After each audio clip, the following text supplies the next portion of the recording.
Greetings, pen pals. You know, I've done a lot of pen videos over the years, and sometimes you forget which pens you've done videos on and which pens you haven't. So, I had a viewer specifically request a video on the Pilot Custom Heritage 912, and I was very eager to respond to him. Why don't you just look at the video that I'm sure I did years ago on the Pilot Custom Heritage 912? Well, it turns out, even though this is a very favorite of mine, I featured it in some videos, etc., I've never done an actual review video on the Pilot Custom Heritage 912, in particular this one, which has the FA or Falcon type nib.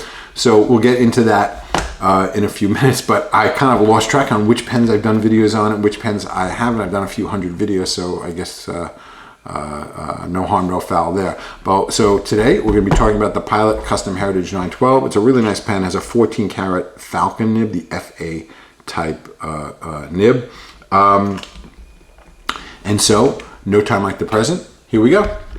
All right, this is a fairly conventionally sized pen. Here it is sized up with a Pilot Metropolitan and Lamy Safari. As you can see, pretty much size-wise, straight comparison to those guys. Has a twist to uncap pen, and it takes 1 1/4 turns to unscrew, and it does post and post very, very, very nicely.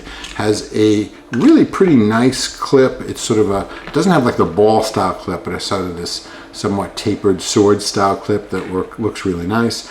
Around the cap band it says Custom Heritage 912 Pilot Japan, very simply. Has trim rings on one end and a clip ring on the other, very, very simple. And the finial on the top of the cap and the distal end of the pen complement each other well and are virtually identical, actually, just different in size. The section is a slightly tapered section with a tiny bit of flare in the end, a fairly short section, and these threads are not obtrusive in any way. Sits very, very nicely in the hand all in all. Great, great pen, by the way. I'm just really pretty effusive about this pen. It is a cartridge converter pen, and as we've said and is well established by not just me, Pilot converters are terrible. The one exception to that is the Con 70. Fortunately, this is among the small set of Pilot cartridge converter pens that can accommodate a Con 70, so that's what I have in here. So if you get this pen, get it with a Con 70, you'll be happy you did. All other Pilot converters are basically junk as far as I'm concerned, but the Con 70 does work and works quite well. Let's get to the nib. This is the Falcon style nib. This one is the FA, what they call a size 10. It's in 14 carats. It's Pilot 14 karat 585 at number 10, and FA for Falcon. And as you can see, it's a tapered nib with these fairly aggressive cutouts in the side to thin out the metal for flex purposes. We'll see that in a minute.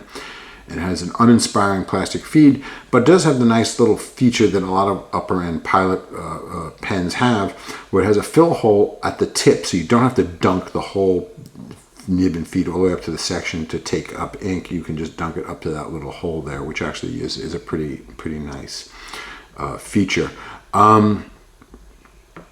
This is, I'm going to say this right now, the closest thing to a vintage flex nib you will get in a modern pen.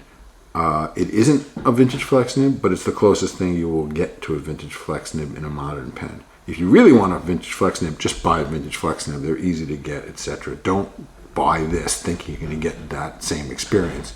This is closest you'll get, but it's still pretty far away in my opinion. So, like I said, this will give you a nice bouncy writing experience. We'll see that in a minute, but it is no substitute for a vintage flex nib by any means. And we'll do a side-by-side comparison, and I'll show you. As we always said, pens were meant to write, and of course you want to see this pen write. I'm going to show you that right now. All right, folks, what we're writing with here today is a Pilot Custom Heritage 912, and this has a FA nib, which is the Falcon nib, not to be confused with the nib on the Pilot Falcon, which is a different pen with a different nib altogether. I definitely do have a video on that one. You can take a look at that. This is, like I said, the closest thing to a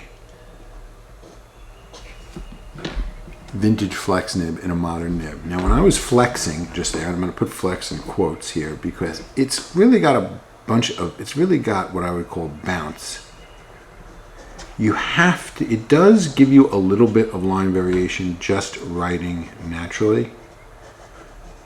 But to really get this kind of variation, you really have to apply a little bit of pressure and really be somewhat deliberate about it. And you could probably spring this nib quite easily. But the variation can be had, and it is quite significant. And like I said, I'm of the opinion that a modern gold nibs, this is definitely the closest to a vintage flex nib. But let's take a look at a 100-year-old vintage flex nib. This is a Waterman 55.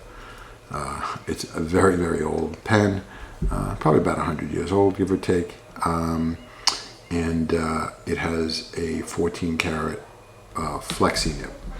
So let's take a look at that. Okay, this is a Waterman 55. And like we said, this one is a vintage nib. So it's quite a bit bouncier, quite a bit more flex, and you just get a lot more line variation from the natural flow of writing. In terms of the amount of flex, it's not that, I mean, it is more than you get on the Pilot, but not that much more. So we'll do the identical writing with the Pilot underneath. And you can see there's a bit more line variation on the Waterman, but not that much more. But the big difference is you do get some variation and natural bounce just from the natural handwriting on the Pilot, but you just get a lot more of it on the Waterman. And like I said, it is a different experience with a vintage nib. If the true vintage flex experience is what you want, just find yourself a vintage pen. I mean, they're not that hard to get.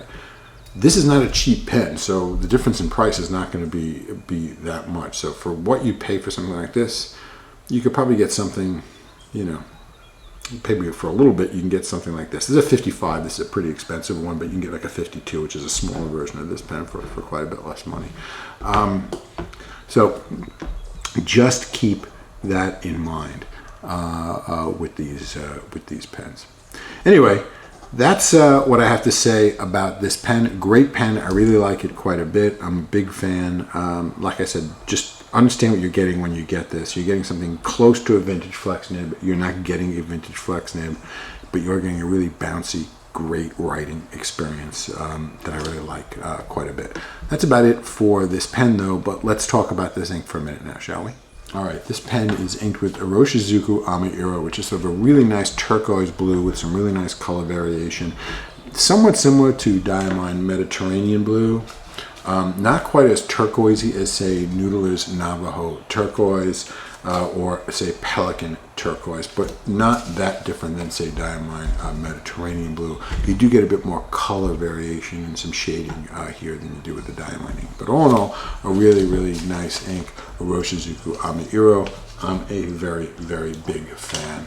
But you know what else I'm also a big fan of? If you folks could all please like, comment, share, and subscribe, I would really appreciate all of those things. I think that's about it for this video for this week. I really do appreciate your watching. I sure enjoyed making it for you folks. I hope you enjoyed watching it. And as always, until we see each other again, have a great day. Bye-bye.